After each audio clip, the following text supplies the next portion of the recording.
We will never see anything like 2008 to 2019 MCU again. It's both crazy and sad to think about.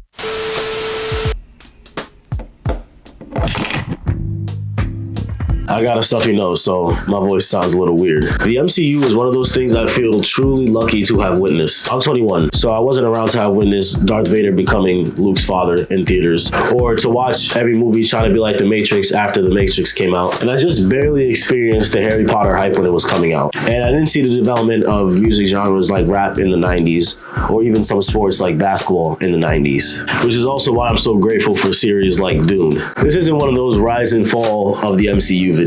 I'm just expressing appreciation. People forget that the Infinity Saga wasn't viewed as a masterpiece when it was coming out. Y'all remember? We still had those critics. It's formulaic. Every movie's the same. Now we're starting to realize, damn, we had it good. Early on, the MCU used to only release about 2 to 3 movies a year. And I remember during that time feeling like, oh my goodness, I can't wait for the next MCU movie. I just kind of missed that feeling. One time when I was camping, we watched Civil War on a projector screen. When watching it, it made me realize how truly genius the MCU really was. The dynamic between Cap and Tony was so good, and we see that dynamic built up over the course of 7 years. Like, people used to always say the movies had bad writing and they were predictable, but I don't really think so. If you go back and watch those movies, you see how genius some of the stuff they built up is. As a kid, I didn't really know what was going on in this scene, but when I watch the movies now, I'm like, damn, they had that love-hate relationship from the get-go. The thing about having a connected cinematic universe like the MCU had is that it made you feel like you were right alongside the characters for the whole ride. Speaking of connected cinematic universes, I'm convinced I don't think there will ever be a successful one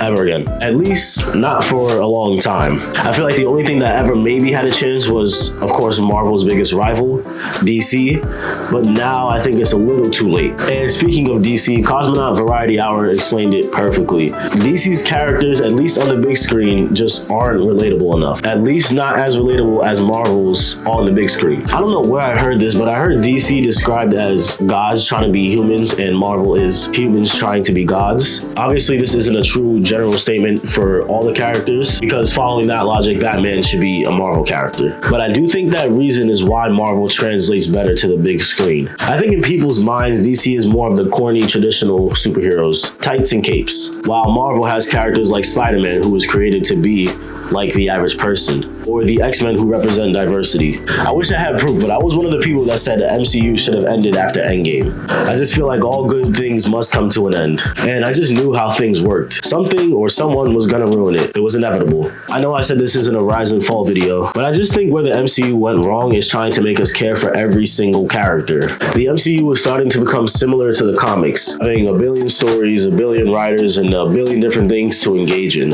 It's just hard for new people to know where to start. They should have learned. What I think fooled them was the success of the Avengers characters. Because for those of you who don't know, the Avengers were not the most popular characters that Marvel had. They were like the C-tier heroes that Marvel Studios got left with after selling their rights to everybody else. The Fantastic Four, Spider-Man, X-Men, they were Marvel's big dogs. Remember when this was Marvel's big three? No one liked Iron Man, Thor, Cap. The fuck? I mean, shit, I didn't like them.